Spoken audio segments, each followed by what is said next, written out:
Hello guys and welcome back. So ഇപ്പോൾ എൻ്റെ മുന്നിൽ കാണുന്ന ഒരു വീട്ടിലെ ഒരു പഴയ പ്യൂരിറ്റാണ് ഇപ്പോൾ യൂസ് ചെയ്യാതിട്ടാണ്. അപ്പോൾ നമ്മളതൊന്ന് ജസ്റ്റ് ഒരു അക്വേറിയം പോലെ ആക്കിയാണ്. അപ്പോൾ പക്ഷേ ഇതിൽ വെള്ളത്തിൻ്റെ കളർ ഉണ്ടല്ലോ ഇങ്ങനെ ചേഞ്ച് ചെയ്യുന്നത്. അപ്പോൾ ഫുഡും കാര്യങ്ങളൊക്കെ കൊടുക്കുന്നതിനെ കൊണ്ട് വേസ്റ്റ് വരുന്നതാണ്. അപ്പോൾ നമുക്കൊരു ഫിൽറ്റർ വെച്ചാൽ തീർന്ന പ്രശ്നമേ ഉള്ളൂ. അപ്പോൾ നമുക്ക് നേരെ വീഡിയോയിലേക്ക് പോകാം. സോ നമുക്ക് ആവശ്യം ചെറിയൊരു ഫിൽറ്ററാണ്. ഇപ്പോൾ ഒരു 300 സംതിങ് രൂപയുണ്ട് തോന്നുന്നു. അപ്പോൾ നമുക്ക് സിമ്പിളായിട്ട് തന്നെ നമുക്ക് തന്നെ എങ്ങനെ ഉണ്ടാക്കിയെടുക്കാൻ നോക്കാം. ഫസ്റ്റ് നമ്മുടെ ഒരു ബോട്ടിലിൻ്റെ ക്യാപ്പ് എടുത്തിട്ട് അതിൻ്റെ സൈഡ് ഭാഗം നമ്മളൊന്ന് കട്ട് ചെയ്തെടുക്കണം. ഓക്കെ, ശേഷം നമുക്ക് ഈ കട്ട് ചെയ്ത പീസിനെ ഒന്നുകൂടെ കട്ട് ചെയ്യാം. അത് നമുക്ക് എത്ര ഷാഫ്റ്റാണോ വേണ്ടത് അത്രയും ഭാഗങ്ങളായിട്ട് എടുക്കാം. ഞാനിപ്പോൾ ഇവിടെ 3 പീസാണ് എടുക്കുന്നത്.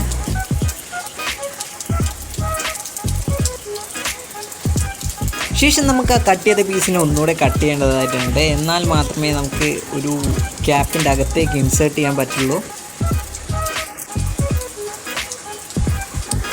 ഓക്കെ, ശേഷം നമുക്ക് ആ കട്ട് ചെയ്ത പീസിൻ്റെ കൂടി നമ്മൾ ഇതിന് മുന്നേ കട്ട് ചെയ്ത ആ ചെറിയ 3 പീസ് ഒട്ടിച്ച് ഒരു പ്രൊപ്പല്ലർ പോലെ ക്രിയേറ്റ് ചെയ്യാം.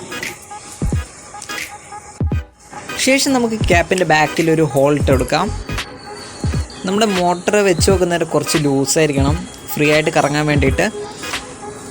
ഇതിന് നമുക്ക് മോട്ടറിൻ്റെ ഷാഫ്റ്റിലേക്ക് നമ്മളുണ്ടാക്കി പ്രൊപ്പല്ലർ കണക്ട് ചെയ്യണം.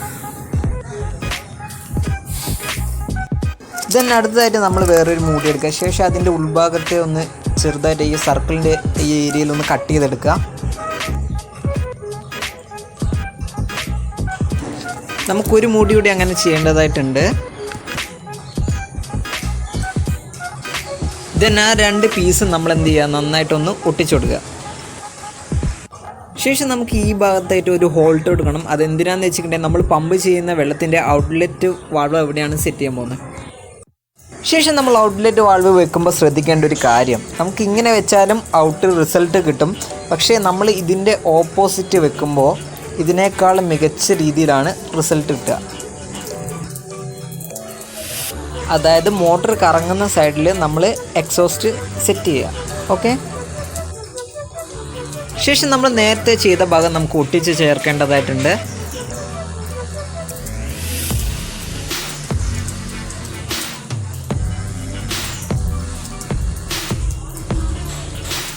ദെൻ അടുത്ത സ്റ്റെപ്പ് എന്ന് പറയുന്നത് നമുക്ക് ഫിൽറ്റർ ഉണ്ടാക്കാനുള്ളൊരു പണിയാണ്. ഇപ്പോൾ എൻ്റെ കയ്യിലുള്ളൊരു പഴയ പോയ ഒരു ഫിൽറ്ററിൻ്റെ സ്പോഞ്ചാണ്. അപ്പോൾ നിങ്ങൾക്ക് ഇതിൽ ശ്രദ്ധിച്ചാൽ മനസ്സിലായി ഇതിൻ്റെ ഹോള് കുറച്ച് വലുതാണ്. അതായത് ഈ അരിച്ചെടുക്കുന്ന സംഭവമില്ലേ, അത് കുറച്ച് വലുതാണ്. അപ്പോൾ നമ്മൾ കടയിൽ നിന്ന് വാങ്ങിക്കുന്ന നോർമൽ സ്പോഞ്ചിനെന്ന് വെച്ചിട്ടുണ്ടെങ്കിൽ വളരെ ചെറിയ ഹോളായിരിക്കുള്ളൂ. അതായത് നല്ല വൃത്തിയിൽ അത് ഫിൽറ്റർ ചെയ്യും. അപ്പോൾ നിങ്ങൾ എന്ത് ചെയ്യണം എന്ന് വെച്ചിട്ടുണ്ടെങ്കിൽ വളരെ തിന്നായിട്ടുള്ള ലെയറായിട്ട് കുറച്ച് ഭാഗമായിട്ട് ഫിൽറ്റർ സെറ്റ് ചെയ്യുക. എന്നാൽ മാത്രമേ നമുക്കൊരു ഇതിൽ കിട്ടൂ. അല്ലാതെ ഫുള്ള് വെള്ളം അതിൻ്റെ ഉള്ളിലേക്ക് സക്ക് ചെയ്തെടുക്കാൻ ഒരു ബുദ്ധിമുട്ടായിരിക്കും. ശേഷം മോട്ടറിലേക്കുള്ള പവർ ലൈൻസ് കണക്ട് ചെയ്യുക. ശേഷം ഞാൻ ഇതാ 5 വോൾട്ടിൻ്റെ ഔട്ട് USB ആണ് സെറ്റ് ചെയ്തിരിക്കുന്നത്. അടുത്ത് നമുക്കിതൊന്ന് കണക്ട് ചെയ്ത് നോക്കാം.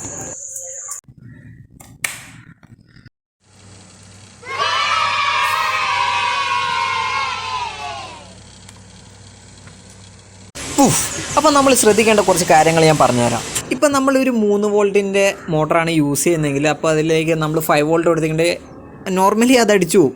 അപ്പം നമ്മൾ എന്ത് ചെയ്യുക, ഒരു 12 വോൾട്ടിൻ്റെ ചെറിയ മോട്ടറിൻ്റെ അകത്ത് ഒരു 5 വോൾട്ടിൻ്റെ USB അത് കണക്ട് ചെയ്യുകയാണെങ്കിൽ അത്യാവശ്യം തരക്കേടില്ലാത്ത രീതിയിൽ അത് റൺ ചെയ്യും. ഓവർ സ്പീഡും ഉണ്ടാകുകയില്ല, എന്നാൽ വളരെ പതുക്കെയായിരിക്കില്ല. അടുത്തായിട്ട് നമുക്ക് ശ്രദ്ധിക്കേണ്ടതെന്ന് പറഞ്ഞിട്ടുണ്ടെങ്കിൽ നമ്മൾ ഈ മോട്ടർ ഫിൽറ്റർ വെള്ളത്തിലേക്ക് ഇറക്കി വെക്കുമ്പോൾ നമ്മൾ മോട്ടറിൻ്റെ ഭാഗം പൊക്കി വെക്കാൻ ശ്രദ്ധിക്കുക. അപ്പോൾ നമ്മൾ പൊക്കി വെക്കുന്നതിനനുസരിച്ച് നമ്മുടെ അതിൻ്റെ ലൈഫ് കൂടുന്നതായിരിക്കും. ഇൻ കേസ് നമ്മൾ വെള്ളത്തിൻ്റെ താഴോട്ടേക്ക് നമ്മൾ താഴ്ത്തി വെക്കുകയാണെങ്കിൽ ഇതിൻ്റെ ഉള്ളിലേക്ക് ഈർപ്പം കയറാനും മോട്ടർ കംപ്ലൈൻ്റ് ആകാനും സാധ്യതയുണ്ട്. ഓക്കെ, ഈ 2 കാര്യങ്ങൾ ശ്രദ്ധിച്ചാൽ തന്നെ നിങ്ങൾക്ക് നിങ്ങളുടെ ഇതിൻ്റെ ഒരു ലൈഫ് മാക്സിമം നമുക്ക് കൂട്ടാൻ സാധിക്കും. ശേഷം നിങ്ങൾക്ക് ഇതിലേക്ക് ഒരു എയർ സപ്ലൈ ചെയ്യണമെങ്കിൽ നിങ്ങൾ എന്ത് ചെയ്യുക, ഒരു ചെറിയ ട്യൂബ് എടുത്തിട്ട് അതിന് 45 ആംഗിളിൽ ഒരു കോർണർ കട്ട് ചെയ്യുക. ശേഷം നമ്മുടെ PVCയുടെ സൈഡിലൊരു ഹോൾട്ടിട്ട് അതിൻ്റെ അകത്തേക്ക് ഇൻസേർട്ട് ചെയ്യുക. ശേഷം സൈഡൊന്ന് ഗ്ലൂ ചെയ്ത് കൊടുക്കുക. അത്രയേ ഉള്ളൂ, പണി കഴിഞ്ഞു. ദെൻ നെക്സ്റ്റ് വീഡിയോയിൽ കാണാം.